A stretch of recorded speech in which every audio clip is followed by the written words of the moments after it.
Hello, world, and welcome to episode 3 of the Brothers Blue podcast. With that being said, is the title that we're going for. And today we're going to talk about two different things. They're kind of related, if you will. We definitely have talked about them and how they relate to each other. And so to get us started, that's Brother Kyle. And that is Brother Cody. And I'm just gonna fix my thing here. Yeah, sorry.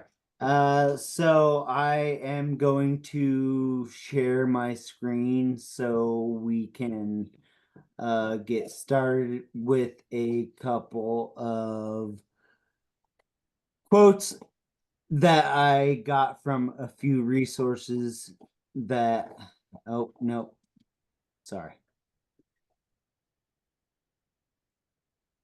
So hopefully I am sharing my screen at this point. And wait, Cody, am I?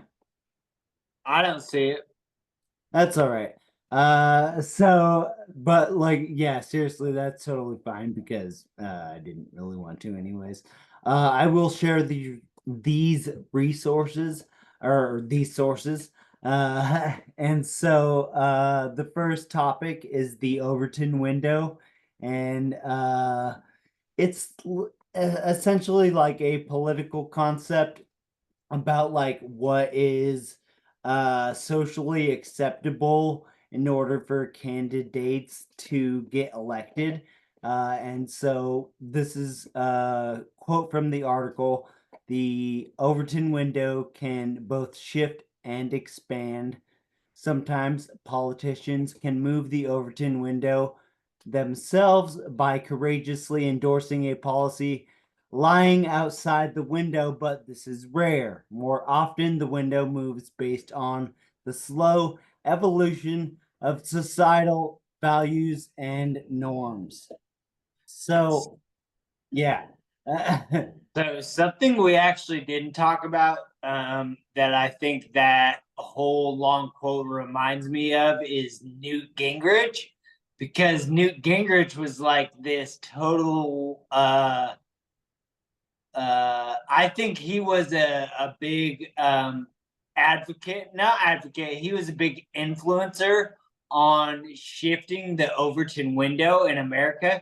And so I think also it would behoove us to explain to our 4-person audience that basically what the Overton window is the right left political spectrum in America. Am I right? And so it's basically the idea of the Overton window is, I'm sorry, I was wrong there, in that it's not just the American political spectrum, it's global political spectrums.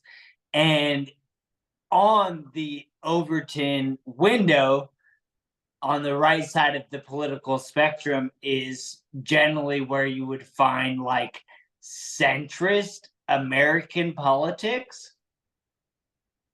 Yeah, which is actually kind of where I like wanted to end this topic, but Oh, sorry. definitely no, that's totally fine because like I actually kind of have a lot to say.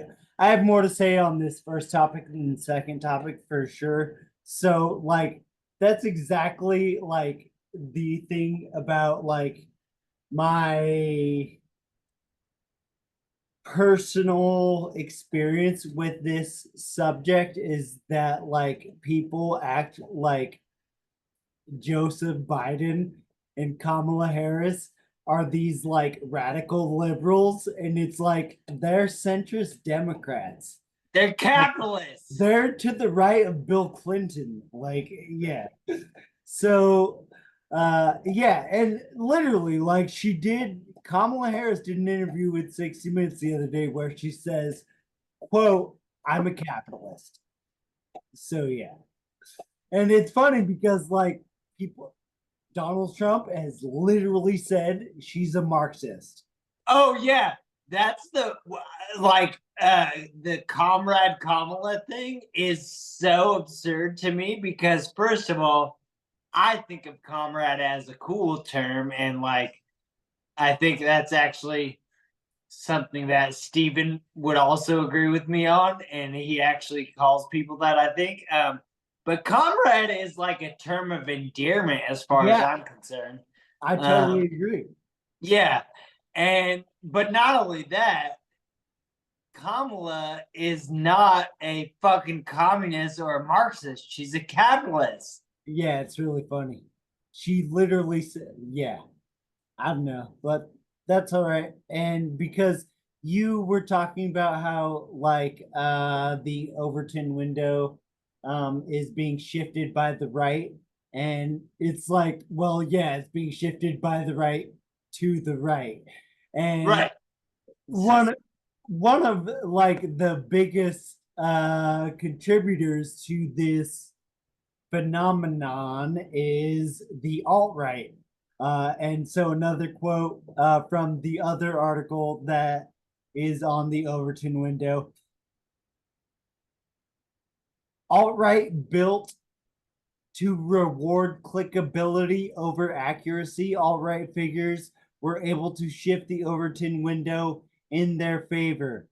They did this initially by large audiences through misogynistic, racial, and ethno nationalist blogs that tapped into readers' emotions using fake or debunked studies to prove points about white male supremacy. So, again, like the alt right figures, and the article mentions a bunch of like content creators that I won't mention, but the article does, and I consume because I try to stay out of my echo chambers. But the alt right figures that are mentioned in this article are people I consume quite regularly. And these are, again, people that are shifting the Overton window to the right by being so radical that it's like, oh, this is just the norm now. So I don't give a shit about your hesitancy to name these people by name, but who are you talking about? Because Well, the yeah, article that's the thing is says like, specifically like Mike Enoch, Lauren Southern, and sorry, this might not be in my notes, but no, it's what I'm yeah, looking for it.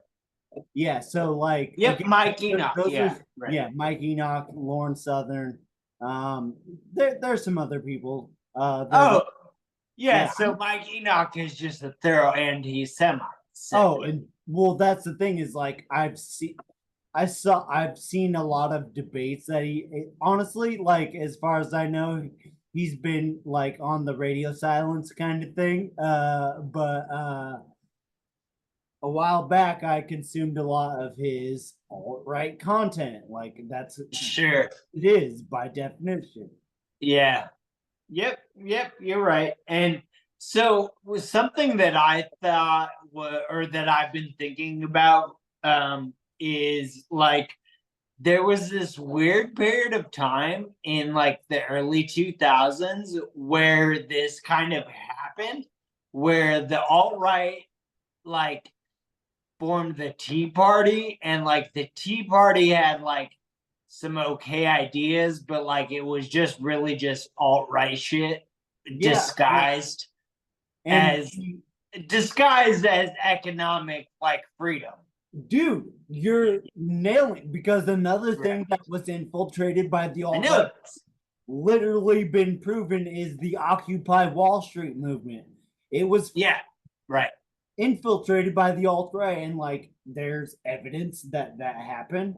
Right. So yeah, we And that's the funny thing too is like 2016, me and Andrew were very, very closely politically aligned, I bet you.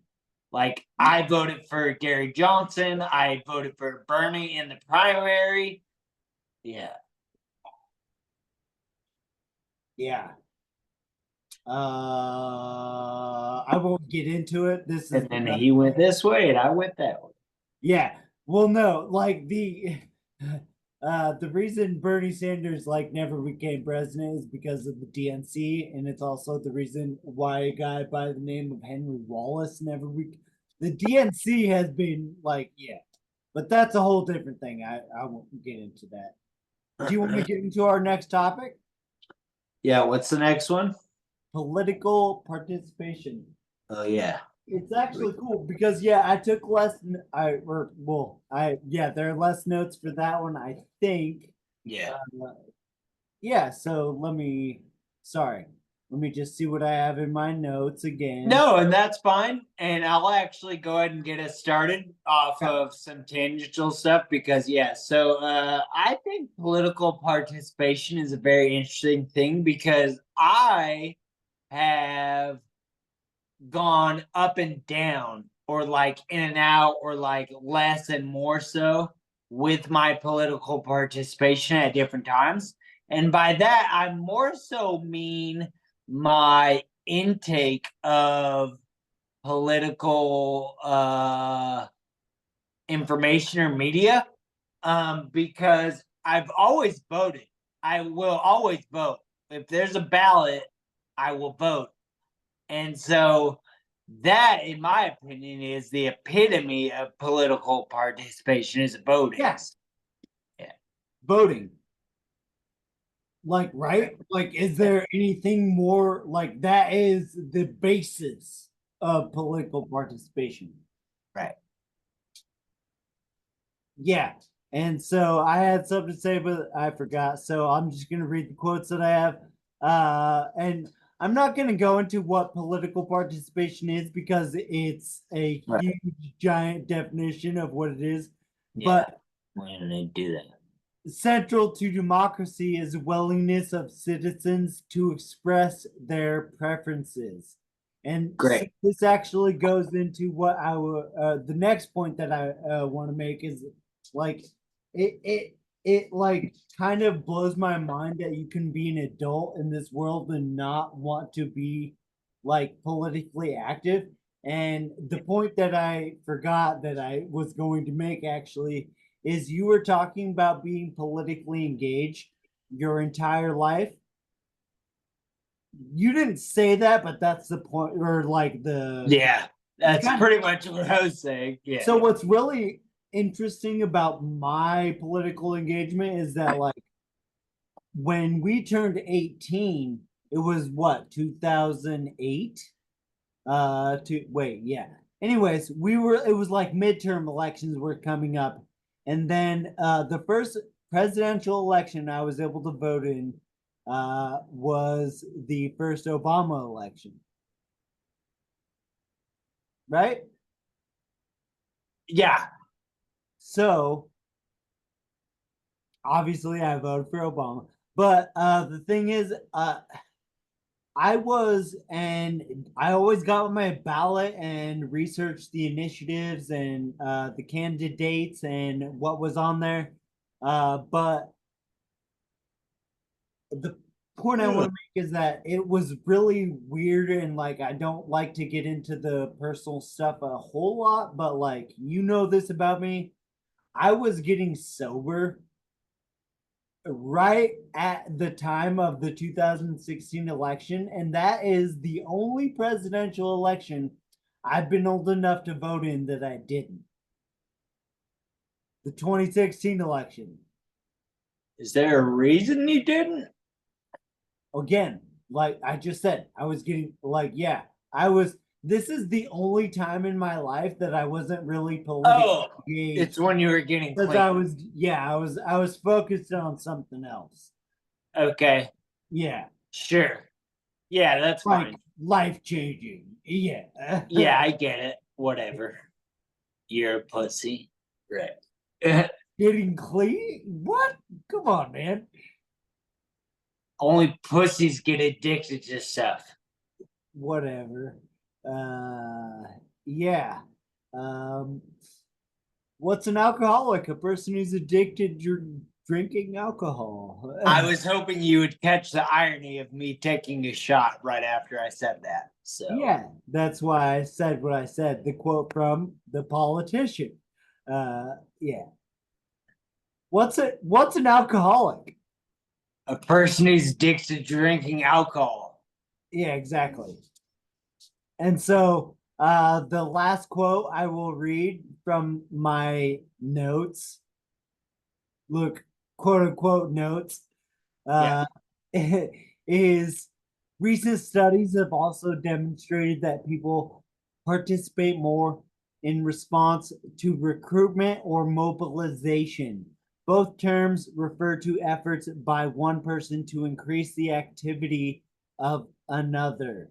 And There is so much God, fucking positivity in that quote. And that's why, like, dude, I don't know how or what way to bring it up, but the fact that Steven is going to host yourself, myself, and Andrew heavily has to do with my optimism.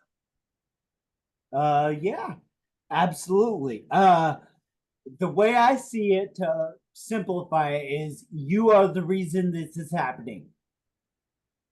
Yes. Yeah. And again, actually, that's the topic we'll get to at the end. But I was going to say that's a good transition. well, no, hold on, because All right. you were talking about positivity, and that was talking about vote. We talked about how voting is one of the main things you can do to participate in democracy. And like again, I don't want to use that word too much because it triggers a lot of people. But democracy is fucking awesome. And Yes, it is. well, that's the only time I cursed in here. It And is awesome. I'm glad to say that it was to defend democracy. I got this in my mailbox at work, and I'm gonna hang it up. It's a poster.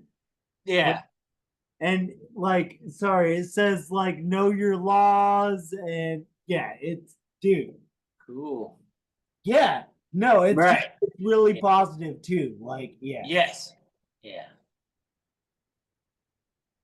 Yeah, so our last topic is the drama. Right. And so, like, I would like it if you stopped calling it drama because Sorry, it's sorry, not drama. sorry. You keep calling it that and you turn it into that by calling it that. Yeah. Self manifestation. Yeah, this is some pretty heavy realization. Yeah. That So, anyways, Steven from the BG cast is going to be hosting Kyle Andrew from the what's he heavyweights light feels is his fucking YouTube. And then I will also be a part of that conversation, so it will be a four-way conversation that I am very much looking forward to, actually, because I generally come off in a very agreeable manner in most formats. So I think that's what Steven and Andrew are gonna find from me. So yeah, I mean it's really kind of funny that like we're twins, and I literally was only gonna say the exact opposite. Is that like I really don't want to first of all like say anything that's gonna make it this not happen, but also true. I unfortunately, and I don't know why, but like I come off as abrasive. And it's weird because like when we grew up, as we were growing up, I was the abrasive one. Right. exactly. Thank you. Isn't that weird? It's very fucking weird. Yeah. And like what's the weird There's like five people in the world that would understand this. Yeah. well, but like, and the other thing is like I'm an acquired taste. Like Rosenberg, like Lori, we disagree on like everything, but she loves me. Obviously. Yeah. Yeah, he loves, like, if I Right. had an emergency going on, she is a person I might call because she lives around here. Yeah. Yeah. So, yeah, again, I'm abrasive and it's another sort of example of that is one thing I'm pretty good at is self-awareness. And yes, I understand that sometimes I'm just abrasive and like it's because that is it's like instinctual. It's like Agreed. it's Yep. who I am. I'm sorry. Right. I'm not gonna filter it. Yeah. I can't Right. Exactly. probably couldn't if I tried. And not only that, but like, what's the point in like apologizing for it too? Like, what purpose does that serve? You know what I'm saying? Yes, exactly. Right. It's Yeah. pointless. Yeah. So So we actually, the other thing that we didn't mention is that we had to do this randomly on a Thursday. Um, yeah. we are going to try to have a regular Monday conversation because Monday works best for both of us. Um, Thursday worked out better for us this week because of different reasons, timing. We wanted to let the BG thing play out and anticipate that he would invite us to be guests. And so we wanted to be able to react to that accordingly. Yeah, exactly. Like because I watch his I'm kind Yeah, of like I'm like a YouTube addict. yeah, So I watch his stuff regularly and I when he said that he might not have a guest for this week, I was like, yeah. dude, what? Yeah. So So again, I'll say I this. really don't want to say I probably shouldn't say too anymore.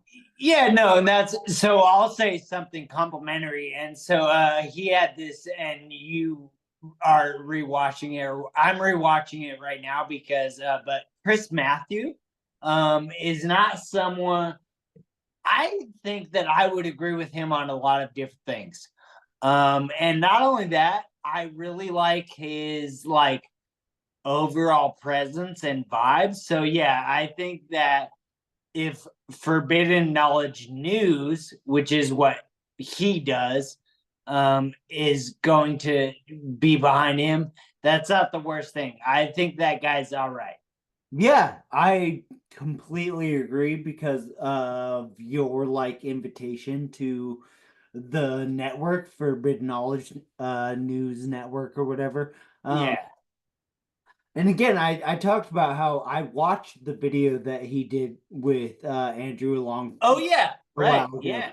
and I totally agree with you. Like he Yeah. seemed agreeable, and Right. Yeah. So yeah, if by off chance Chris Matthew watches this, um, yeah, know that probably we are not. both fans, and if you want to talk to us, we'd be more than willing to.